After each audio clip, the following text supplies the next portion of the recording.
Donc hier et aujourd'hui, nous sommes sur l'urgence de connaître notre Dieu. Et nous parlons tous du fait que Dieu est saint. Maintenant, quand on dit Dieu est saint, là, ça veut dire quoi? C'est ce qu'on a commencé hier à voir. Et on a vu, comme vous l'avez si bien rappelé, que quand on dit Dieu est saint, ça veut dire en lui là, il n'y a aucune contamination. Dieu n'est contaminé en rien.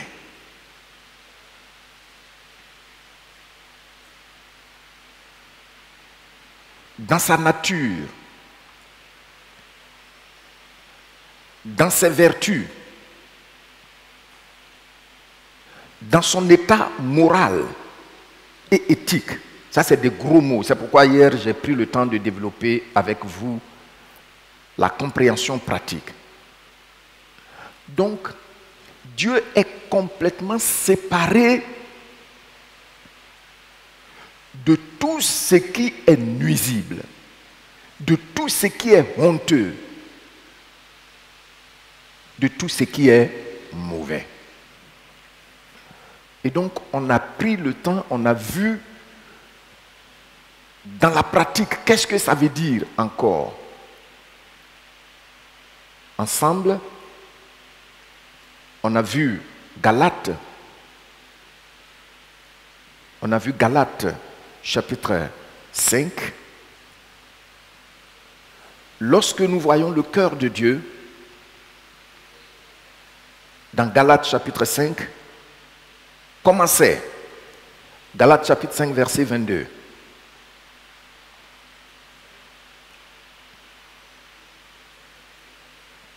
Galates 5, 22. Comment est-ce que nous voyons le cœur de Dieu là-bas?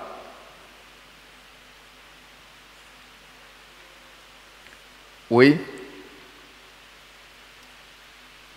On voit que le fruit de l'esprit, c'est quoi?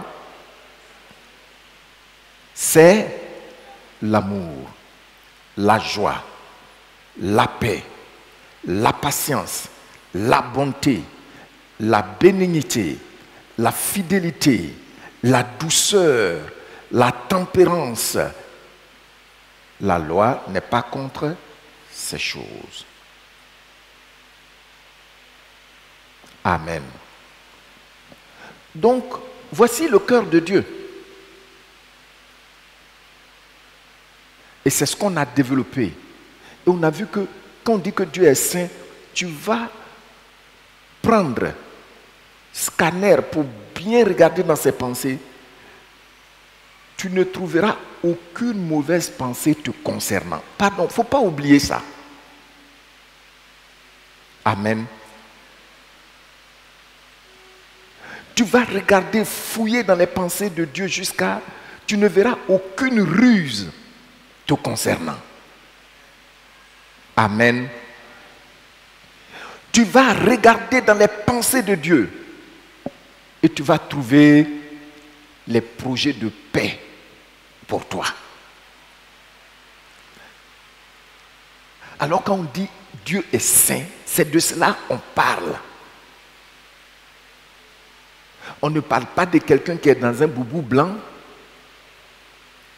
assis quelque part, sur un coton blanc ou bien neige. Non, non, non, non, non, non. On est en train de dire ce qui est dans son cœur pour toi. Regardez. La méchanceté du cœur de l'homme. Mais malgré ça, la Bible dit, voici comment Dieu a aimé le monde. Qu'est-ce qu'il a fait? Il a donné. Il n'y a pas d'égoïsme dans le cœur de Dieu. Il n'y a pas de cupidité. Il n'y a pas d'hypocrisie. C'est en cela qu'on dit que Dieu est saint. Amen. Donc, on a vu par opposition, je vous ai dit que vous regardez le même texte de Galates. Au même moment, dans le même texte, l'apôtre Paul présente un autre cœur qu'on appelle le mal et dont Satan en est le maître. Regardez le verset 19. Regardons le verset 19 ensemble. Je lis et tu lis avec moi. Parce que ce soir, nous allons en parler suffisamment. Il dit, or les œuvres de la chair sont manifestes. Mais quand il parle ici de la chair, pour ceux qui sont des nouveaux chrétiens, il ne parle pas du corps physique. La chair, c'est quoi? La chair, c'est les tendances qui s'opposent au désir de Dieu, au désir de l'Esprit de Dieu en nous. C'est les mauvaises tendances. C'est les tendances qui s'opposent au désir de l'Esprit de Dieu en nous. C'est les tendances qui s'opposent à tout ce que Dieu apprécie. C'est ça qu'on appelle la chair. Donc quand la Bible parle de la chair, là, elle ne parle pas de ce corps-là. Ce corps-là, ça c'est la maison du Saint-Esprit. Vous avez compris? Vous avez compris là-bas? Voilà. Donc, il faut pouvoir faire la différence. Alors, il dit ici, la manifestation des mauvaises tendances qui nous rebellent contre Dieu, qui marchent, qui offensent Dieu. C'est ce qu'il est en train de dire ici. Il dit, la manière dont ça se manifeste, c'est quoi? Ce sont l'impudicité, l'impureté, la dissolution, l'idolâtrie, la magie, les inimitiés, les querelles, les jalousies, les animosités, les disputes, les divisions, les sectes, l'envie, l'ivrognerie, les excès de table et les choses semblables. Regardez maintenant, on va lire ensemble ce qu'on a lu hier ensemble.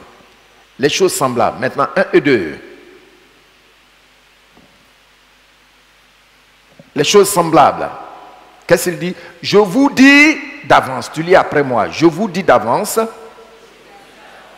comme je l'ai déjà dit, que ceux qui commettent de telles choses n'hériteront point le royaume de Dieu. Il s'agit ici de quel Dieu? Comment est ce Dieu-là? Il est saint. Ça veut dire ces choses que nous venons de voir, on ne les trouve pas en lui. Amen. Vous entendez, non? Est-ce que vous comprenez? C'est ça, il a mis là. S'il vous plaît, il faut dire, Seigneur, je vais être sensible à ta parole. Seigneur, je veux être sensible à ta parole. Donc ici, il dit, voici ce qui est opposé à la sainteté. Même si ce n'est pas écrit là. Voici ce qui est opposé à quoi? À la sainteté. Est-ce qu'on peut diminuer un peu le volume là? L'écho là me revient beaucoup. Voici ce qui s'oppose à la sainteté. Et donc l'Esprit de Dieu dit au travers de Paul que ceux qui commettent ces choses-là, ils ne vont pas entrer dans le royaume de Dieu. Vous entendez, non? Donc, pardon. Il ne faut pas dire comme la chair est faible, comme la chair est faible. Ce n'est pas question. Tu es né de nouveau. Tu as le soutien de Dieu pour vivre comme lui. Amen. Amen.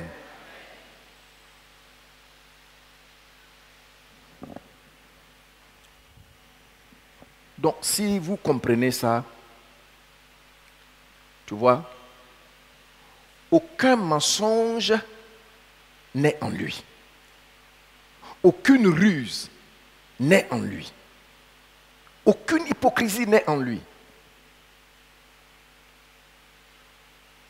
Il est tout puissant.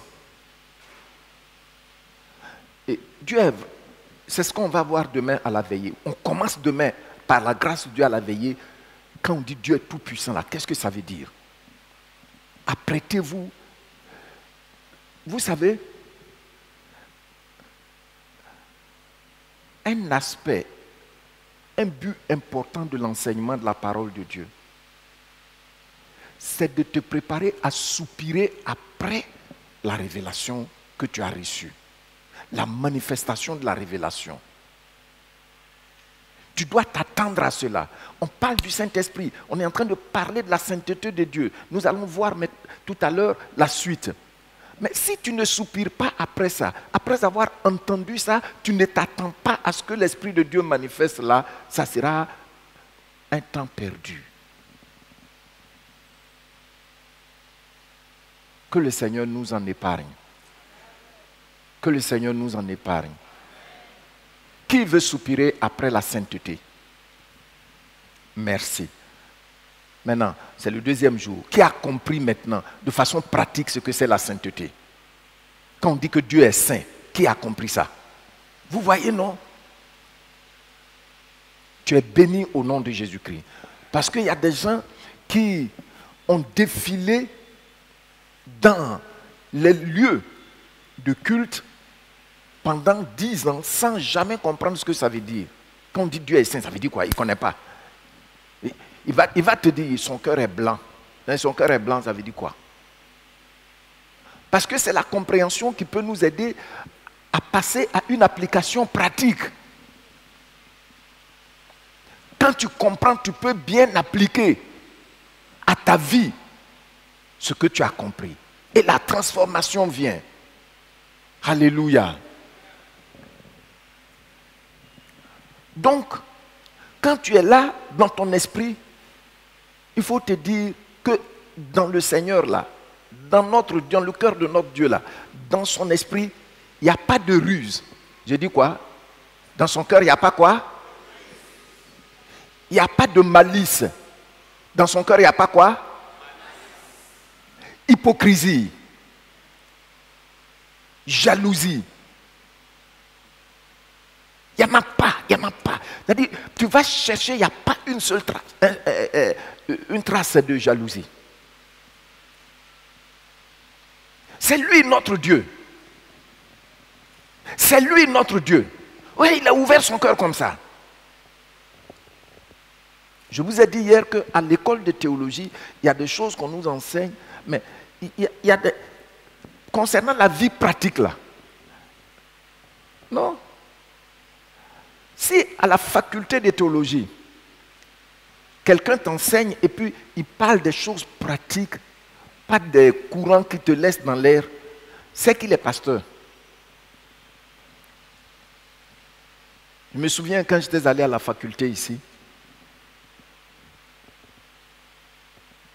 à la FATEAC ici, j'ai écouté, le premier jour j'ai écouté le doyen de la faculté, j'ai dit ce monsieur c'est un pasteur. Et puis quelqu'un m'a dit oui, il était pasteur avant d'être doyen de la faculté. Mais il est toujours pasteur. Il parle à faire de prendre les gros mots, commencer à parler de métaphysique et puis de tout ça là. Non. Il te parle concrètement. Et si tu es pasteur, tu le suis, tu sais qu'il est pasteur. Mais ils sont combien? Ils sont combien dans nos facultés? C'est pourquoi, quand on sort, Dieu dans son amour, il nous enseigne un peu les choses. Et puis quand on les partage avec vous, il faut les prendre au sérieux. Amen. Donc, là où je suis là, il ne faut pas penser que si j'obéis à la parole de Dieu, c'est parce que je ne réfléchis pas beaucoup. Ce n'est pas ça. Mais a priori, je suis convaincu qu'il n'y a pas de ruse en lui. Est-ce que tu entends ça? Tu comprends ça? Il n'y a pas de ruse en lui. Il n'y a pas de malice en lui. Tu vois, non?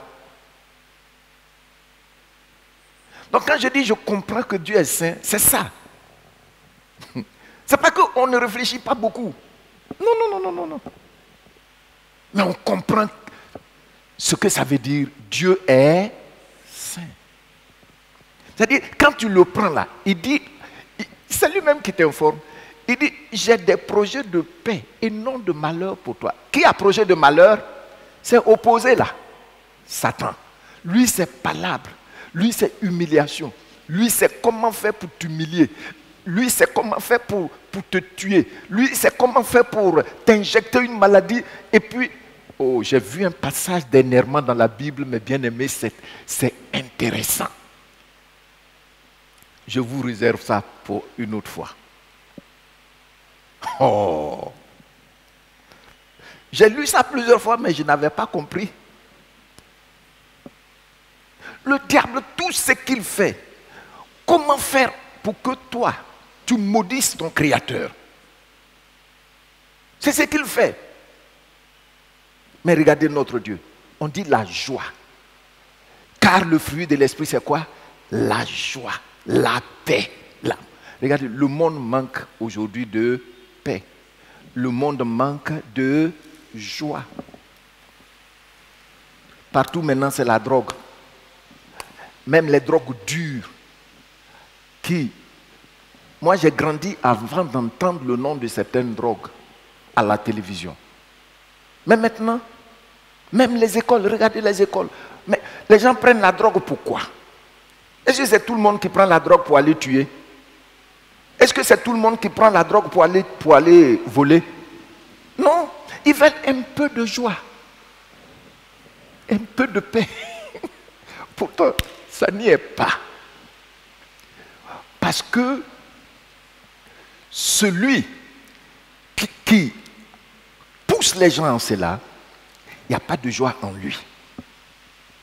Il n'y a pas de joie dans le diable. Si tu veux, il faut regarder un peu ceux qui ont des nightclubs chez eux à la maison. Quand vous les voyez là, est-ce qu'ils sont heureux?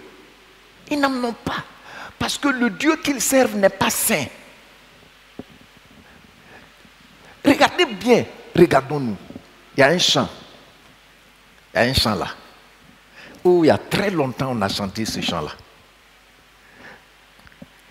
Quand je regarde du Seigneur, oui, je t'aime de l'amour du Seigneur. Oui, je t'aime de l'amour du Seigneur. Car je vois en toi la gloire de mon roi. Oui, je t'aime de l'amour du Seigneur. Car je vois en toi la gloire de mon roi. Oui, je t'aime de l'amour du Seigneur. Tu vois ton frère, ta soeur, qui comprend la sainteté. L'amour, c'est-à-dire la gloire du Seigneur rejaillit sur lui. Amen. C'est ça. Le monde est en train de courir, de courir, de courir. Il n'y a pas de joie. Ils se sont livrés à tout. Il n'y a pas de joie. Mais, on va voir tout à l'heure.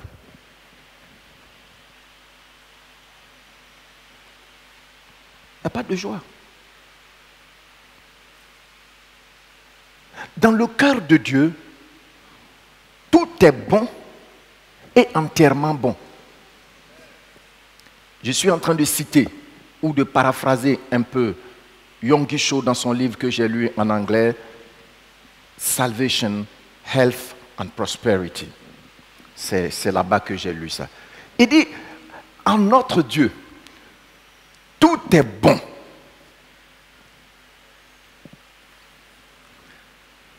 Ah, merci beaucoup. En notre Dieu, tout est bon et entièrement bon et absolument bon.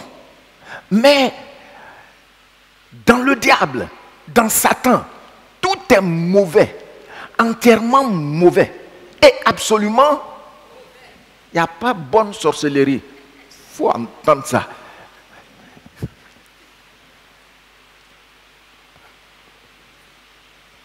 Chez moi au village, j'ai entendu ça souvent. On dit, hé, lui là, celle-là, sa sorcellerie, là, c'est bon.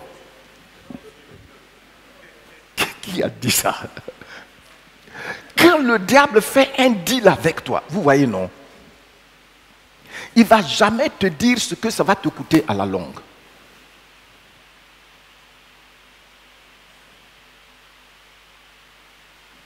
Si le diable, il t'offre quelque chose, fais attention. C'est un cadeau, merci.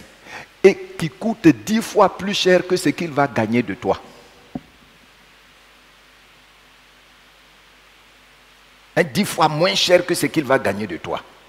C'est-à-dire ce qu'il va gagner de toi là. Il sait que c'est 10 fois plus cher que ce qu'il va te donner. Quelquefois même ça n'a pas de prix. C'est comme ça il est. Mais bien aimé, l'obéissance repose sur une compréhension lucide. Alléluia. L'obéissance repose sur quoi? C'est ça. Gloire au Seigneur Jésus-Christ. Le diable, ça dit que dans le principe, il n'y a pas de cadeau dans le monde. Il n'y a rien de gratuit, il n'y a rien de cadeau. Ça c'est comme ça. Mais là où tout est cadeau, c'est en notre Dieu. Mais pourquoi? Parce que quelqu'un a payé parfaitement le prix pour nous. Son fils Jésus-Christ. C'est pourquoi tu as la joie sans avoir payé une bouteille quelque part là-bas, ou bien sans avoir allé faire des choses honteuses là. On va un adulte de 60 ans, avec des petites filles, et puis les saouls, il faisait. Et la petite fille, hé, tonton, il ne faut pas m'appeler tonton, il faut m'appeler, il s'appelle Jacques, il faut m'appeler James. Ah bon? James.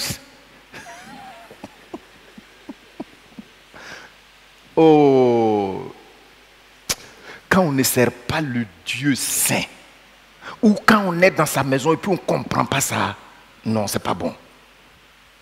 Alléluia. Oui. Donc, quand on a parlé de sa bonté, de sa sainteté, on a vu qu'il n'y a pas de contamination dans sa nature et dans ses vertus, et puis aucune mauvaise pensée en lui à notre sujet, et puis l'état de son cœur. Tout ce qui sort de son cœur est propre. Amen. Matthieu, chapitre 11, versets 29 à 30. Il dit, prenez mon joug sur vous et recevez mes instructions. Car, tout le monde dit avec moi, car je suis doux et humble de cœur. Regardez ce qui suit. Qu'est-ce qu'il dit? Qu'est-ce qui suit? Et vous trouverez du repos pour vos âmes.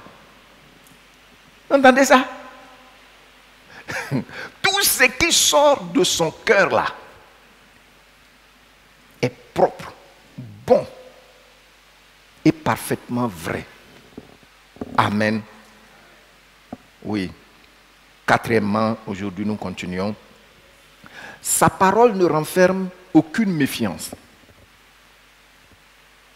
aucun piège, même pour ceux qui n'ont aucune expérience dans la vie.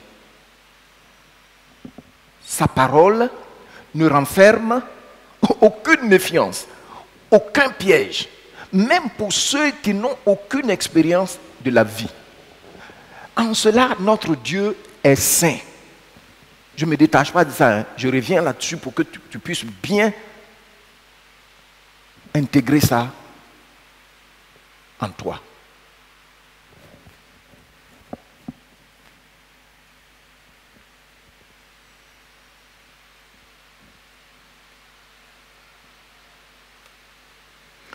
Regardez.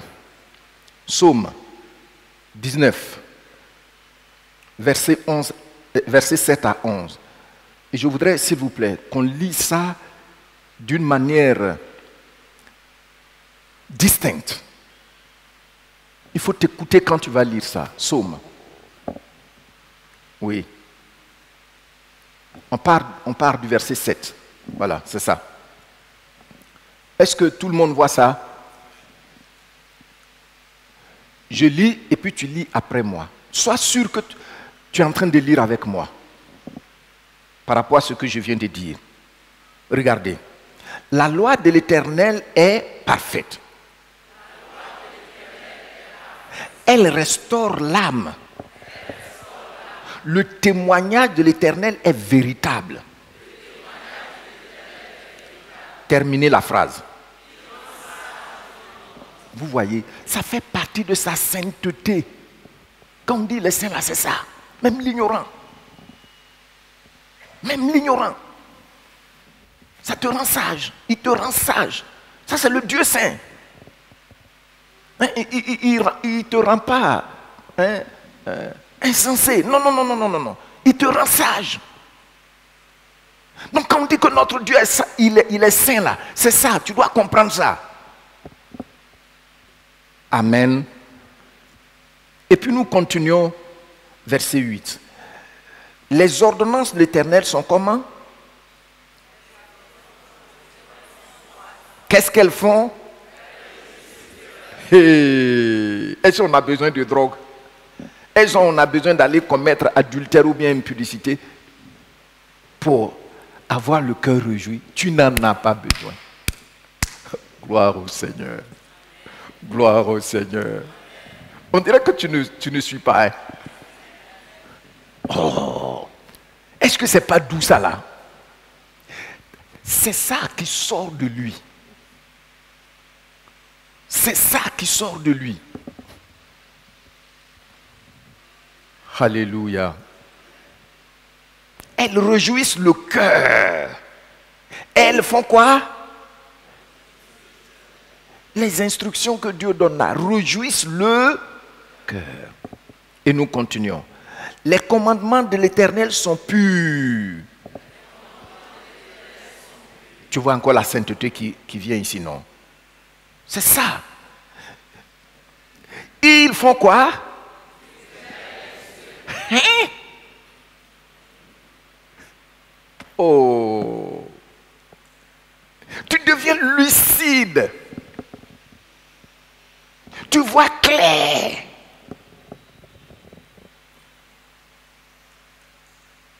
Tu comprends. Mais ça fait partie de la sainteté de Dieu.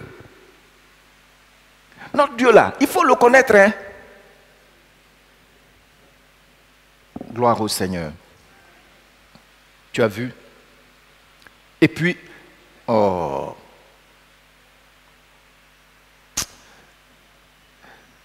Le Saint-Esprit te donne des yeux clairs. Une intelligence claire. Et nous continuons. La crainte de l'Éternel est pure. Elle subsiste à toujours. Les jugements de l'Éternel sont vrais. Ils sont tous justes.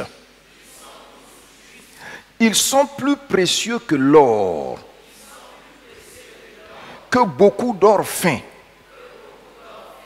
Ils sont plus doux que le miel qui coule des rayons. Ça veut dire que ça n'a pas été traité. Ça n'a pas été du tout traité. On n'a pas brûlé ça, on n'a pas mis produit dedans. Tu as compris, non? C'est un goût original et originel. Alléluia. Oh.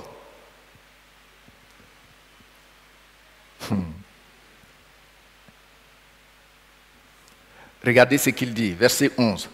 Ton serviteur aussi en reçoit instruction. Lisez le reste.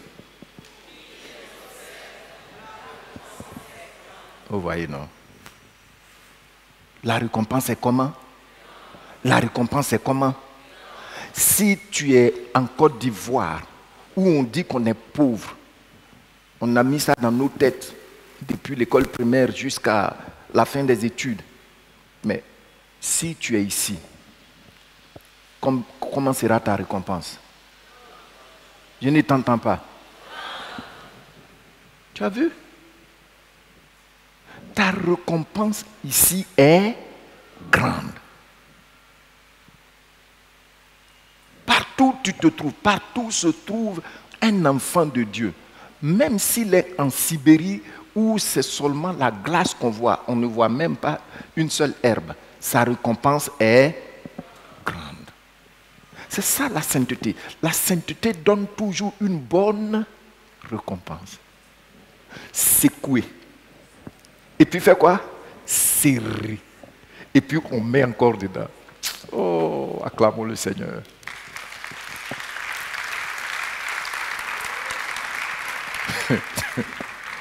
Tu sais,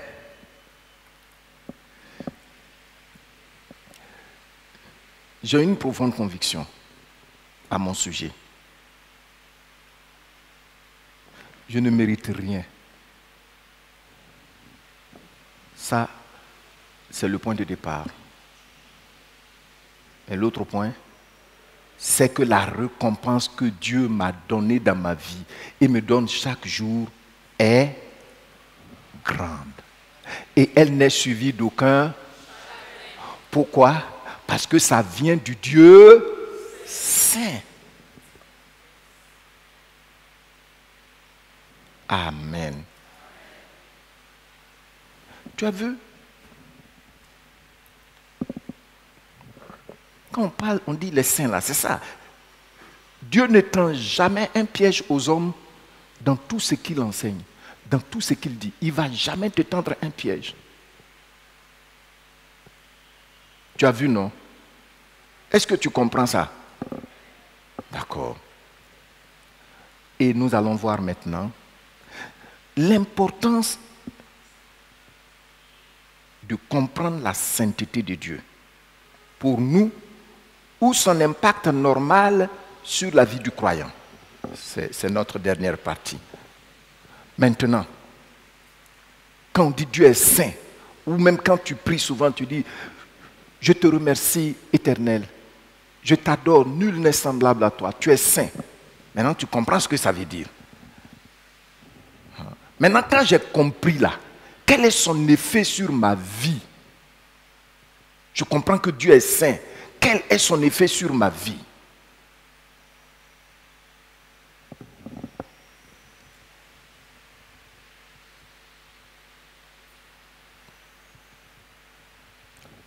Premièrement, j'ai envie d'être saint comme lui. Premièrement, être saint comme ce Dieu-là. Et c'est ce que Pierre nous dit. Nous lisons ensemble. Comme des enfants obéissants,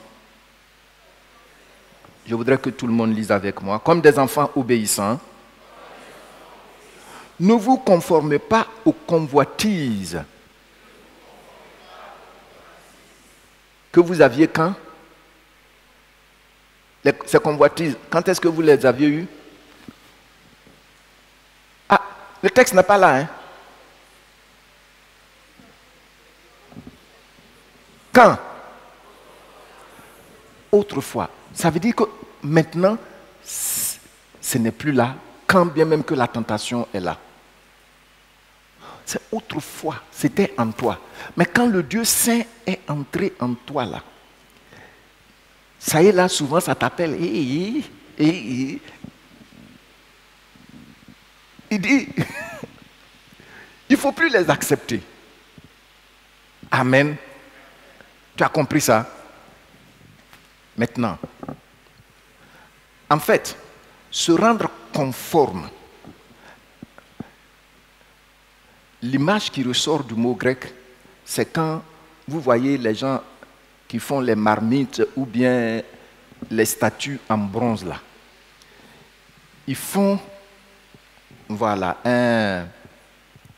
ils font la forme et puis qu'est-ce qu'ils font? Un moule. Voilà. On dit la moule ou bien le moule?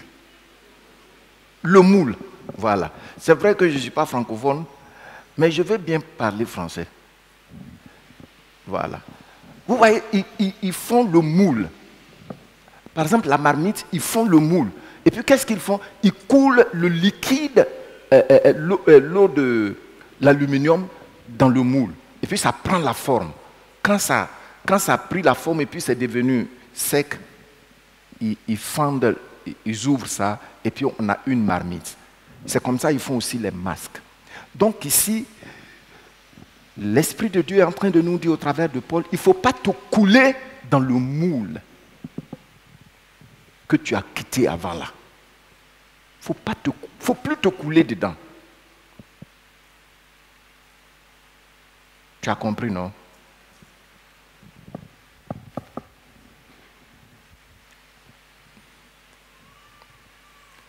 Il dit autrefois. Pourquoi on était dedans? On était dans l'ignorance. Tu as vu, non? On mentait, on aimait critiquer, on aimait la sournoiserie. Pourquoi? Parce qu'on était dans l'ignorance. En d'autres termes, quand on parle d'ignorance, quand la Bible parle d'ignorance, elle parle au même moment des ténèbres. La connaissance est la lumière. Mais l'ignorance constitue les ténèbres. Or, celui qui est dans les ténèbres ne sait où il va. Celui qui est dans les ténèbres est exposé.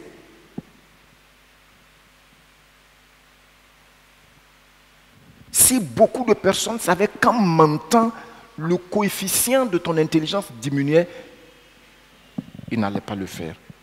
Ça fait combien de siècles avant que la science ne découvre pourquoi Dieu dit de ne pas mentir? Ça fait combien de siècles? Parce que c'est maintenant, ils voient les politiciens. Vous voyez les chaînes françaises et américaines. C'est les chaînes que nous avons. On a certaines de ces chaînes ici. Ils peuvent présenter ce que le politicien là, il a dit il y a 6 ans de cela.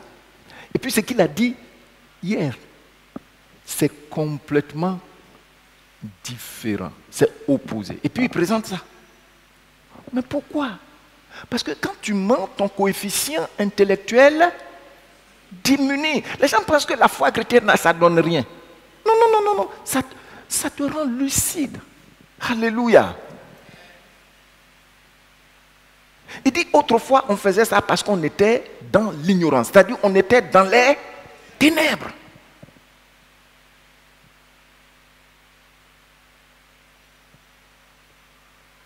Tu as vu? Le refus de pardonner, l'amertume, l'orgueil. Moi je suis là, c'est moi. Et ça c'est autrefois. Autrefois là, quand il dit autrefois là, ça veut dire que tu es, il y a très très très très longtemps. Tu comprends, non? Il ne dit pas hier, il dit autrefois. Tu n'es plus dedans. Hein?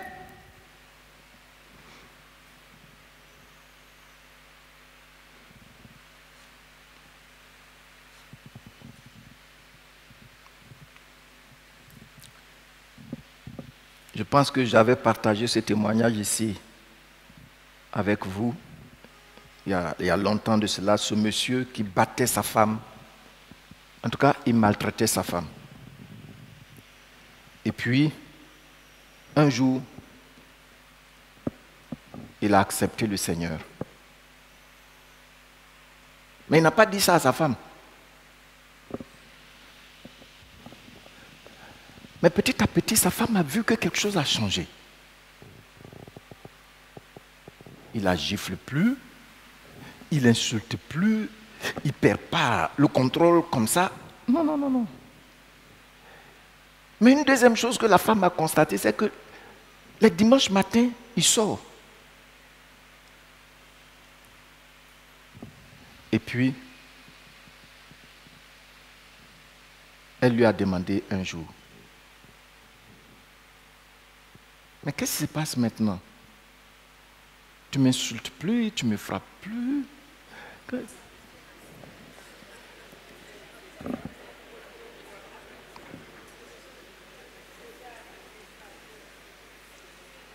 Et le monsieur, c'est là qu'il a dit à sa femme que j'ai rencontré Jésus. Sa femme dit, quoi? Jésus? C'est lui qui a pu faire ça. Donc ça veut dire que tu as changé, il t'a changé quoi? C'est là maintenant la femme a commencé. Elle dit, elle voulait savoir si c'était... Mais elle parle dur à son mari. Même il lui est arrivé de l'insulter à cause de quelque chose qu'il lui avait fait il y a longtemps.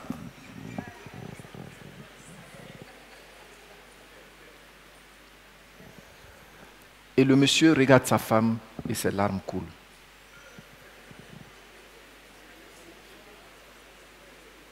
Il regarde sa femme et ses larmes coulent. Ça m'a vraiment touché.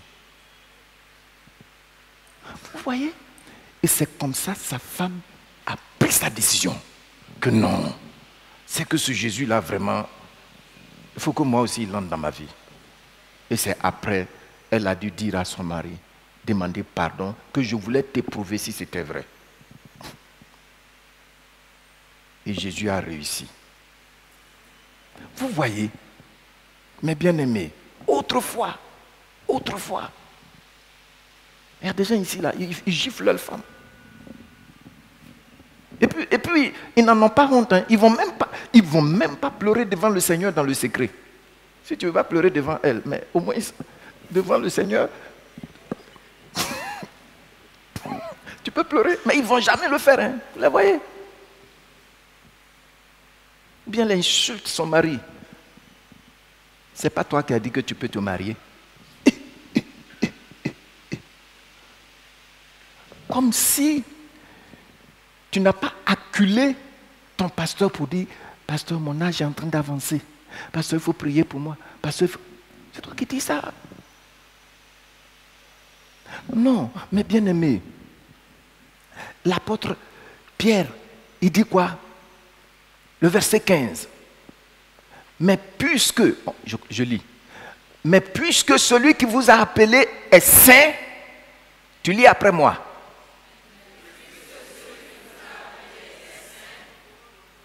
Quelle est la conséquence immédiate? Vous aussi, soyez saints comment? Dans toute votre conduite. Et puis nous lisons le verset 16 ensemble. Selon qu'il est écrit. Selon qu'il est écrit. Vous serez saints. Car je suis saint. Qui a dit ça? C'est Dieu lui-même qui dit ça à son peuple. Je vais vous dire, la parole de Dieu est en marche. La parole de Dieu est en marche. Il ne faut pas résister à ça. La parole de Dieu est. La parole de Dieu est.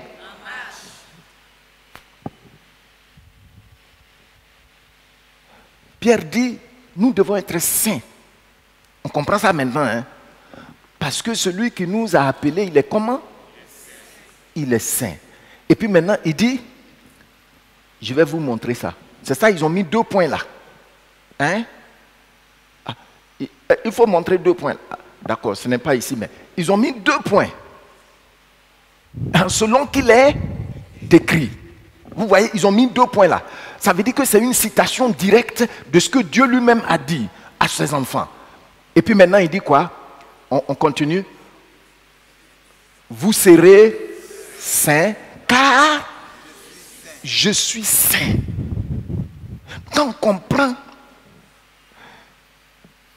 le concept de la sainteté, voici sa première répercussion. D'ailleurs, c'est le résumé. Je peux m'arrêter là même. Amen.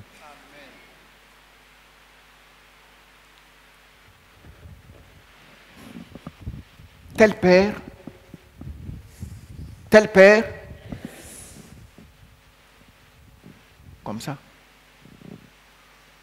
C'est-à-dire que dans vos pensées là, tout ça là, dans nos pensées, ça doit être comme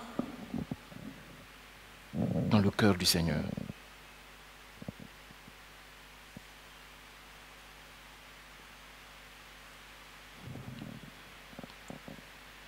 Qui a reçu quelque chose ce soir? Tu es béni au nom de Jésus-Christ. Qui veut changer, qui veut emprunter cette voie? Je demande que le Saint-Esprit t'en rend capable. Et il te rend capable. Parce qu'on a vu que tout ce qui sort de Dieu nous fait du bien. Et quand on accepte, la récompense en est grande.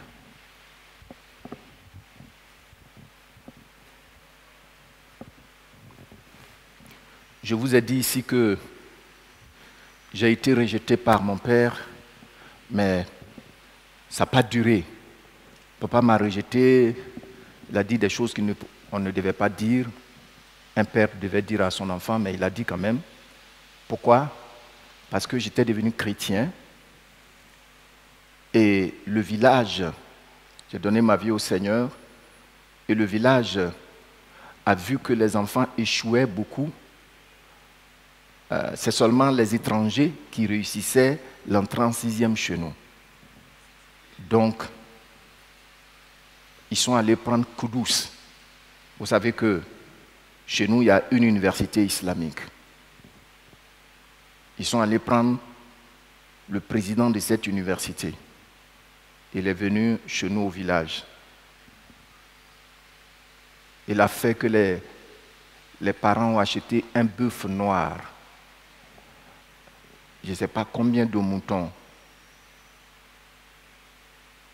Et puis, ils ont récité les versets coraniques depuis 8 heures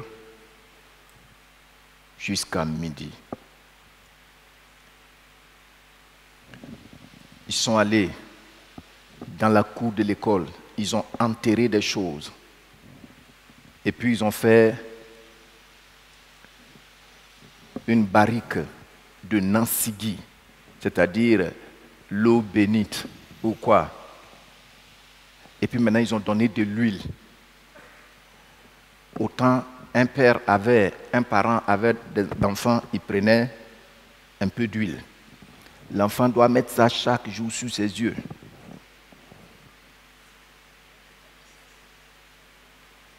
Mais tu dois d'abord laver juste les yeux avec le Nansigui. Et puis tu mets, et puis une ceinture. Hein? Maintenant, à l'école, tous les vendredis, il a donné arachide grillé et du miel au chef des parents d'élèves qui a remis ça au directeur à l'école tous les vendredis. C'était est-ce que je peux vous dire? La mauvaise scène. Bon, et voyez-vous, quand on va à l'école là, les vendredis, le maître vient. Bon, on n'était pas trop nombreux, on devait, mais on était plus que 30. Donc, il compte et puis il vient avec. Et puis il vient avec le miel. Et les filles passaient, chacun prenait une graine d'arachide. Le premier vendredi, je n'en ai pas pris. Il a constaté qu'il y a quelque chose qui est resté, mais il ne savait pas qui. Deuxième vendredi, c'est là qu'il a trouvé que c'était moi. Maintenant, à la rentrée, le directeur avait demandé, il avait distribué des bouts de papier, et puis il a dit à chaque élève décrit 2 professions qu'il voudra exercer dans sa vie. S'il n'exerce pas l'une, il va exercer l'autre. Moi, j'étais au village, je n'ai pas tout ce qu'on peut voir en ville pour avoir un exemple, tout ça. Je n'en avais pas, sinon mon pasteur, un de mes pasteurs. Mais un de mes pasteurs, il avait 2 avions privés au village. Donc, j'ai écrit premièrement, je vais être pasteur ou bien je vais être pilote. C'était tout. C'est ce qui était devant moi. Sinon, tout le reste, là, ils vont au champ. Même mon propre papa. Donc, le maître a regardé ça. Et le premier choix, c'est être pasteur. Je vous dis, mes frères et sœurs, il y a des gens qui jouent. Quelquefois, les gens pensent que la rigueur, c'est parce que tu veux les brimer. Ce n'est pas ça. On est passé par là. Quand on va là, vendredi déjà, je suis stressé. Disons jeudi, parce que c'est vendredi matin. Quand on va là, et puis les filles distribuent, on était 2 par banc là. Quand elles veulent passer chez mon voisin, le pasteur est là, le pasteur, et puis tout le monde me regardait. Et quand les gens prennent comme ça, ils sourient comme ça, avec le miel, ils sourient. Puisque mon père est un homme d'autorité, il m'a donné Nansigi, porté sur les yeux, l'eau là pour laver un peu mes yeux, avec ceinture de protection, puis j'ai refusé. Mon père a trouvé que c'était un affront. C'est comme ça qu'il m'a régné. Oh, écoutez, quand on dit Jésus est fidèle, on sait de qui on parle. Tu as vu, non? Bon, bref, mais quand je suis arrivé au collège, 6e, 5e premier trimestre, papa a fait un revirement merveilleux en ma faveur. Parce qu'il a trouvé que j'étais toujours parmi les 5 premiers de ma classe. Donc papa était vraiment content et il est revenu à de bons sens puisque c'est ce qu'il voulait. Tu vois? Il ne savait pas que Jésus-Christ pouvait faire ça.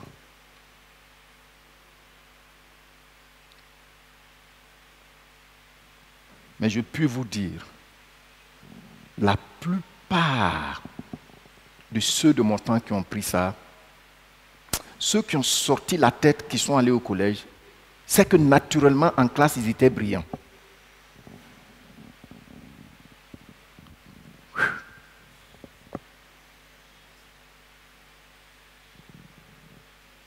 Ils sont tous. Mais vous voyez Jésus-Christ, ce qu'il a fait. Il m'a pris par la main pour m'amener là où il veut m'amener, au point où je suis content de le servir.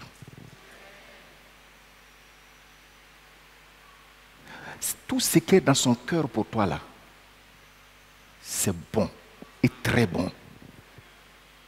Tu as compris, non? Donc, vous serez détaché de tout ce qui est mauvais, parce que lui-même, il est détaché de tout ce qui est mauvais.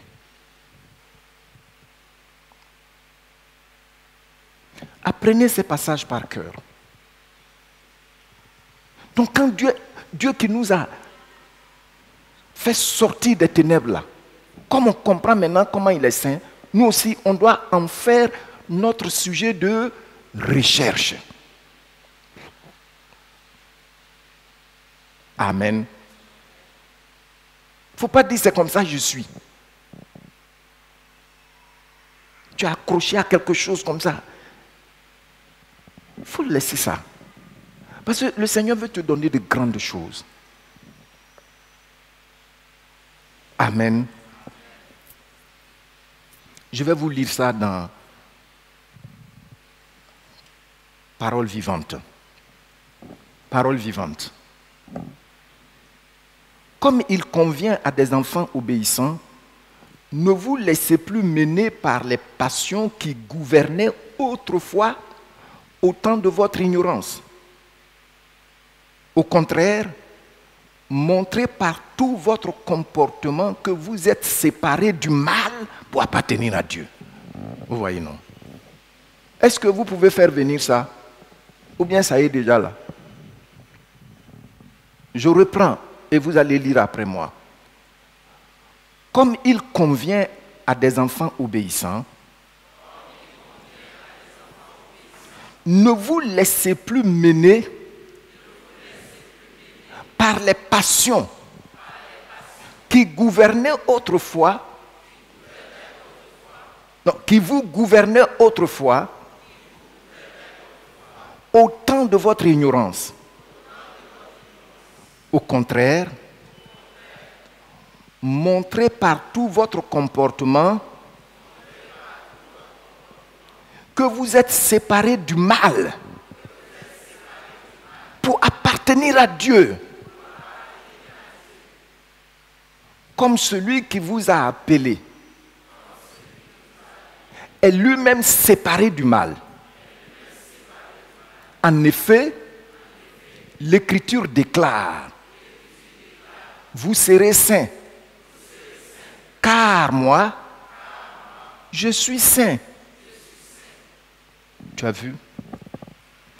En fait, j'ai découvert dans les Écritures que quand le Seigneur nous fait passer des ténèbres à son admirable lumière, le premier but, c'est de rechercher à lui ressembler.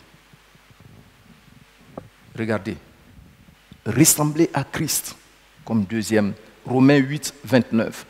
Car ceux qu'il a connus d'avance, il les a aussi prédestinés à être semblables à son Fils, afin que son Fils fût le premier-né entre plusieurs frères. Ça veut dire quoi? Ça veut dire qu'a priori,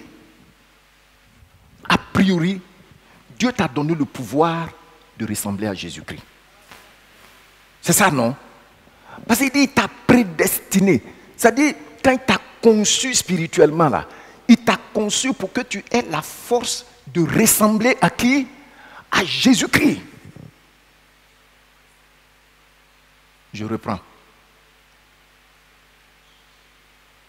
Quand le Seigneur nous a sauvés là, le premier but que nous devons atteindre là, c'est de ressembler à qui? À Jésus-Christ. Maintenant, il dit, or ceux qu'il a connus d'avance, qu'est-ce qu'il a fait? Il les a aussi prédestinés à être semblables. Donc ici, il prédestiné à être semblable là. Vous soulignez ça. Ça veut dire que Dieu a déjà préparé toute la capacité. Il a mis ça à ta disposition pour que tu ressembles à Jésus-Christ. Dis merci Seigneur. Par Jésus-Christ, je suis fort à partir de maintenant. Veux-tu briser du péché le pouvoir? La force est en Christ, la force est en Christ. Si dans ton cœur tu veux le recevoir, la force est dans le sang de Christ. Je suis fort, fort, fort. Oui, plus que vainqueur, par le sang de Jésus, mon Seigneur, je suis fort, fort, fort, oui, plus que vainqueur, par le sang de Jésus, mon Sauveur. Alléluia. Dieu il a gracieusement mis en réserve sa puissance pour toi, pour que tu puisses ressembler à Jésus-Christ. C'est une réalité. Moi, je ne suis pas né dans une famille chrétienne. La maison où on dormait même là, il y a fétiche devant, qu'on adorait selon le cycle du calendrier du village.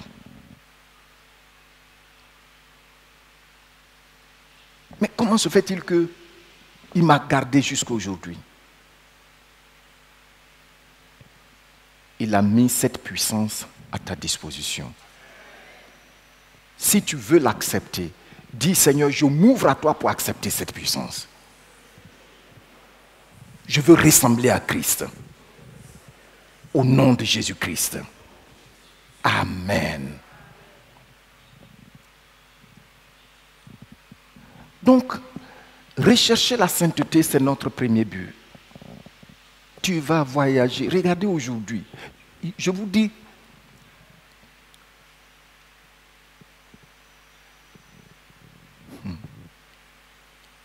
toutes les prédications qui passent, si je veux que l'église soit remplie de monde, il faut dire ce que les gens veulent entendre. Mais les gens qui ne connaissent pas Dieu ont reçu pas seulement tout ce qu'ils voulaient entendre, mais tout ce qu'ils voulaient avoir. Mais ils ont toujours faim et soif. Aujourd'hui, tu vois des gens, ils se lèvent, ils prennent une loi. On dit l'Union européenne a dit maintenant c'est le mariage libre. Si vous refusez, on ne va plus vous donner l'argent. Il y a des gens comme ça.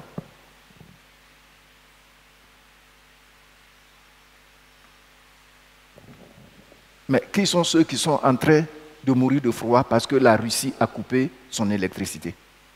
C'est vous. C'est vous.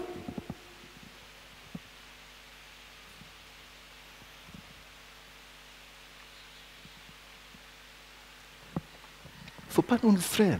Il ne faut pas te laisser distraire par qui que ce soit.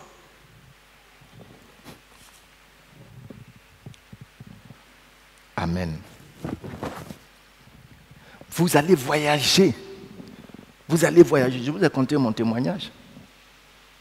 Et il y en a ici qui peuvent vous donner leur témoignage.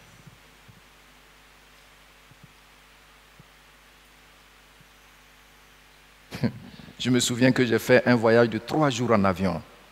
C'est-à-dire quand je descends, si j'ai trop duré, c'est 4 heures de temps, je prends un autre vol. C'est quand j'étais allé en formation. D'Hawaï, Hawaï, c'est l'autre bout complètement des États-Unis vers les îles, les Japonais, tout ça. Je suis venu à Los Angeles. On est parti de la nuit. On est arrivé là le matin. On a attendu un peu.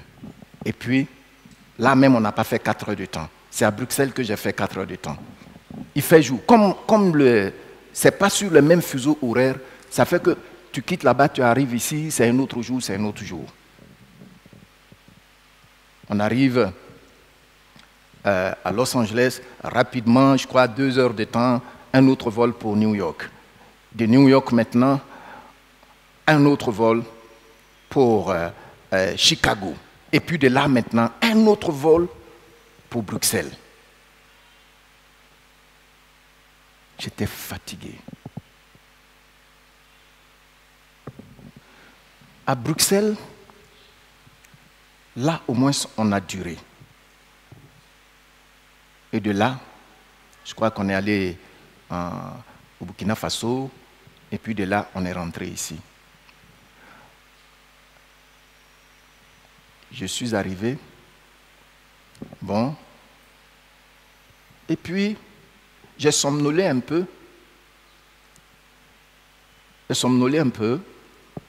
Et puis je me suis réveillé, je vais me laver. C'est là que mon épouse venait. Elle dit, mais tu vas où? J'ai dit, mais il est matin, je vais me laver.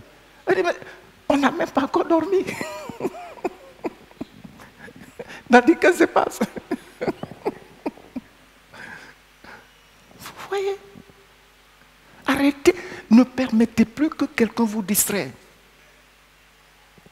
Si tu cherches à ressembler à Christ, il te donnera tout ce qu'il faut pour sa gloire. Tu as compris, non? Vous allez voyager. Si je prie pour toi, maintenant tu entres à l'ambassade des États-Unis, on va te donner ton... Ah bon? Mais là, tu dois emmener tel montant. Quelquefois, on te fixe ce que tu n'as pas, tu es obligé d'aller chercher. Bon, je ne vais pas me perdre dans ces bretelles-là, vous les connaissez déjà. Hein? Notre premier but, c'est de rechercher à ressembler à Jésus-Christ. Dans notre église, il doit y avoir un réveil. Il faut qu'on cesse l'hypocrisie dans les relations. Que ce soit au niveau de ta famille à la maison.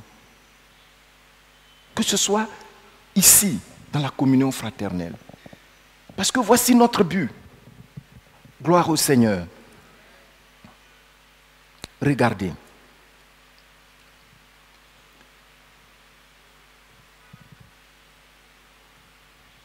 Quand on ressemble à Christ, a priori,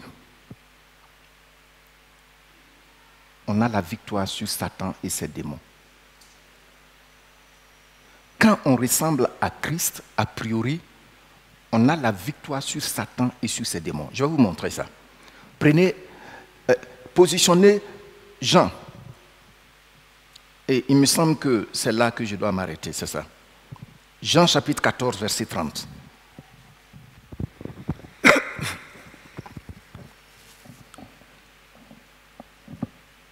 On va lire les 3 versions et puis on va commencer à prier. Est-ce que vous pouvez vous tenir debout juste?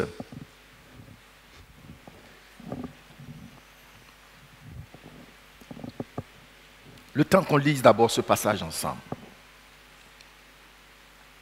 Jésus est prêt pour la croix et il parle à ses disciples.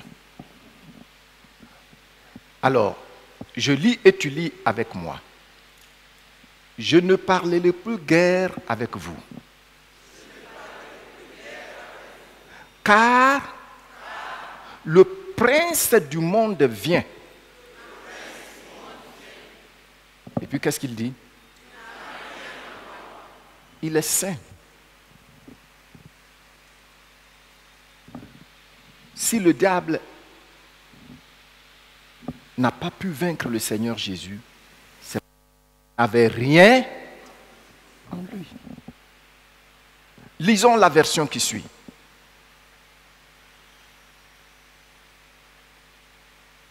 Lisons la version qui suit. C'est quelle version? PDV? Non, ça c'est PVV. C'est parole vivante. On lit parole vivante. Je lis et puis tu lis après moi. Désormais, je n'aurai plus guère l'occasion de m'entretenir avec vous. Car le dominateur de ce monde est déjà en marche contre moi. Cependant, lisez le reste.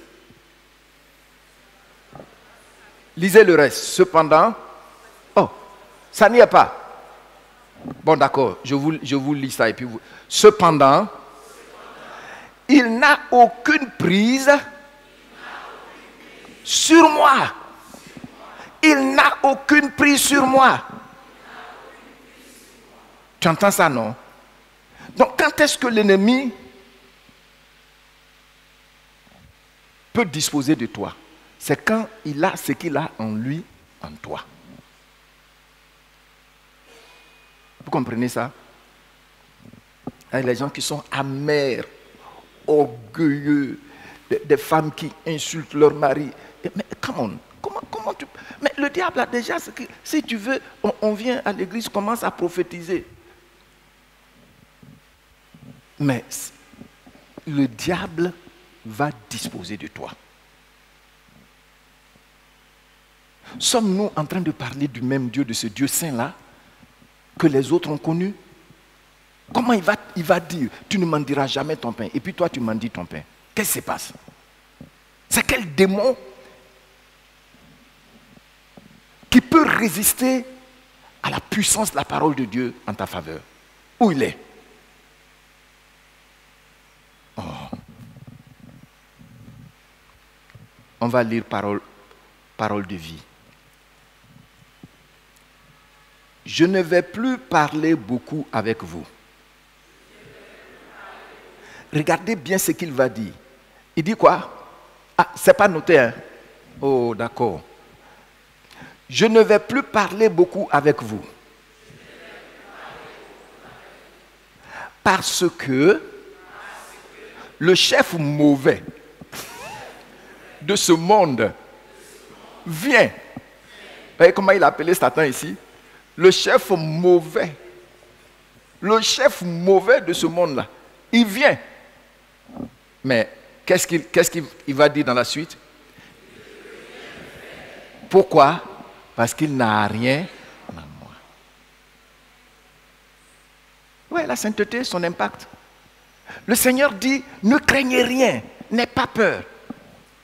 C'est là que nous, on dit, on a peur. Moi-même, je crains. Moi-même, j'ai peur. Moi-même, j'ai peur. Moi-même, j'ai peur. Pourtant, il te dit de ne pas avoir peur. Maintenant, si la peur là, il t'a dit de ne pas avoir peur, il est là. Et puis tu dis, non, moi, j'ai peur, j'ai peur. Souvent même, malgré le fait ils ont bien étudié à l'école, ils ne peuvent même plus dire, j'ai peur. J'ai peur, j'ai peur. Tu as peur. Pourquoi?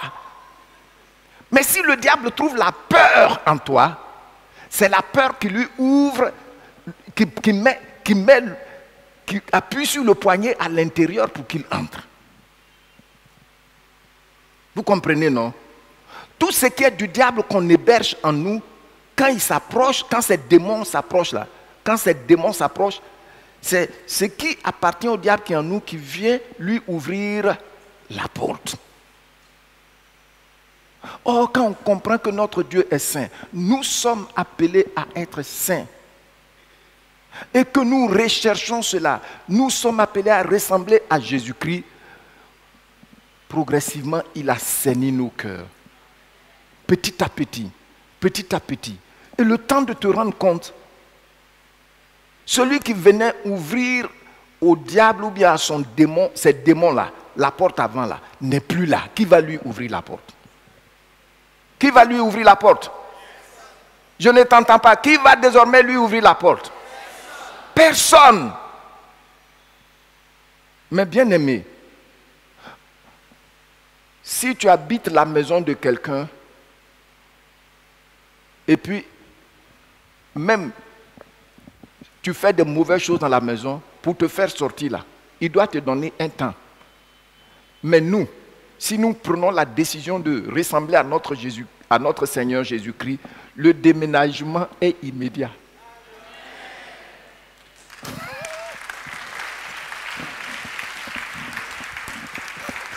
Tu ne vas pas lui donner du temps, hein? Allez, ramasse tes choses et puis vas-y. Et puis qu'est-ce qu'il va faire? La Bible dit, il va fuir loin de toi. Nous avons étudié ici un livre de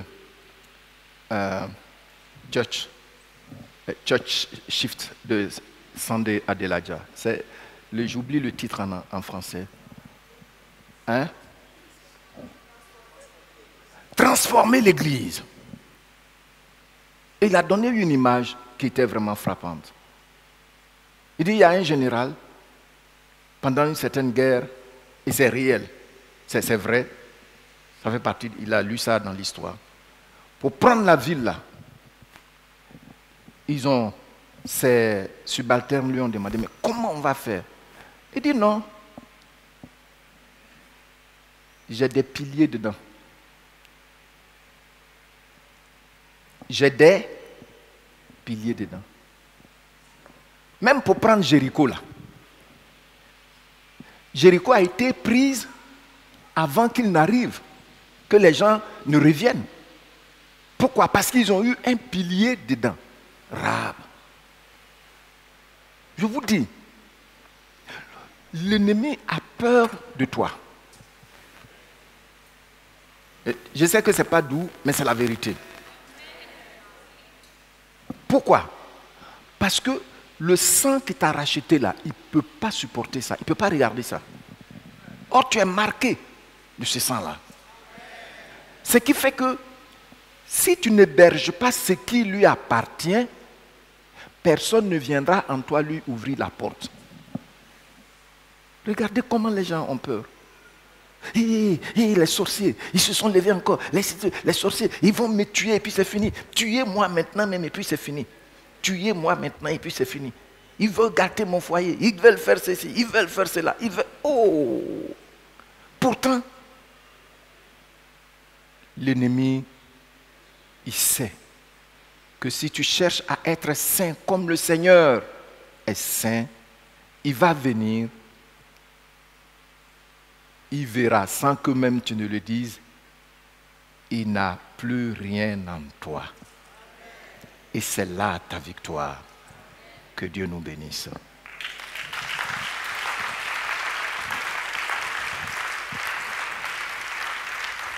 Veuillez vous asseoir.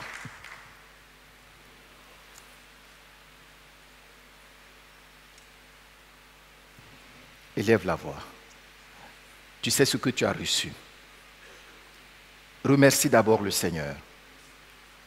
Il y a cette parole qui résonne en moi, où le Saint-Esprit me dit que nous faisons partie de ceux qu'il a prédestinés d'avance à être semblables à son Fils. La puissance qui est en son Fils pour rester saint, Dieu l'a mise en réserve pour nous. Et c'est pour nous. Oh, c'est possible. C'est possible. Mon frère, je te dis que c'est possible de ne plus être rebelle, de ne plus être amer. Ma soeur, je te dis que c'est possible. C'est possible. C'est possible pour notre Église. Oui, c'est possible parce que Dieu a mis a priori en réserve sa puissance pour nous. Et je le remercie pour ça. Dis-lui merci.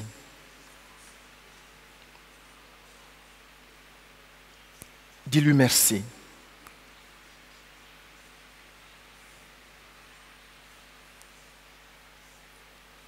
Maintenant, regarde dans ton cœur.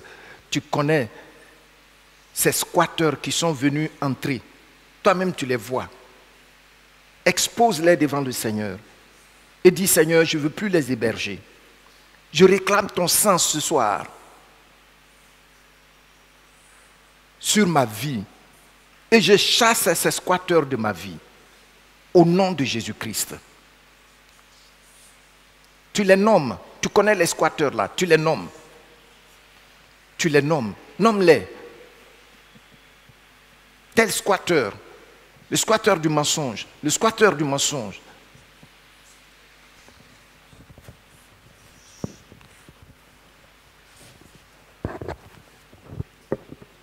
Le squatteur de la peur.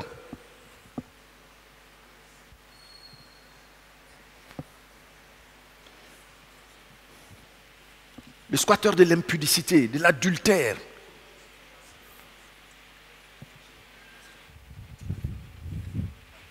J'ai entendu clairement que la puissance, le Seigneur a mis sa puissance avant même la fondation du monde à notre disposition pour qu'on lui soit semblable, on lui ressemble.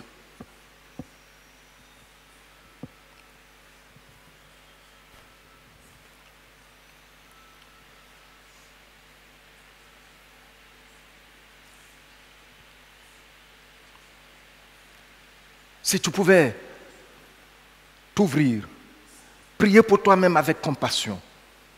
Parce que le Seigneur va opérer des miracles de transformation. J'avoue que ta vie ne sera plus jamais la même. La paix, la joie, l'épanouissement. Désormais, ceux qui te faisaient trembler vont trembler devant toi. Parce qu'ils voient l'image de Jésus-Christ en toi, le propriétaire des cieux et de la terre.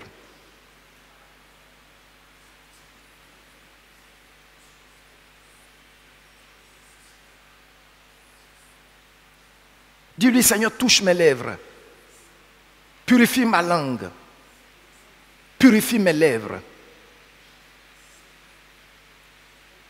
Comme tu l'as fait pour Ésaïe. Parce que comme Ésaïe a vu la sainteté de Dieu, nous aussi, on a parcouru les Écritures et puis on vient de voir le Dieu saint.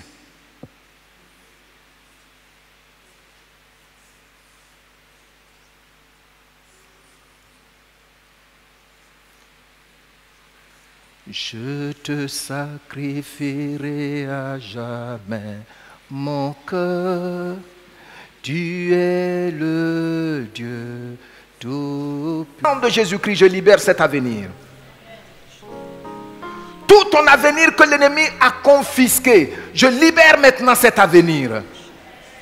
Au nom puissant de Jésus-Christ. La paix du Saint-Esprit remplit ton cœur maintenant. La joie du Saint-Esprit remplit ton cœur. Le Seigneur te donne une visibilité à partir de maintenant. Le réveil est ton partage. Le réveil est le partage de notre assemblée. Merci Saint-Esprit, parce que c'est fait au nom de Jésus-Christ, notre divin propriétaire. Amen.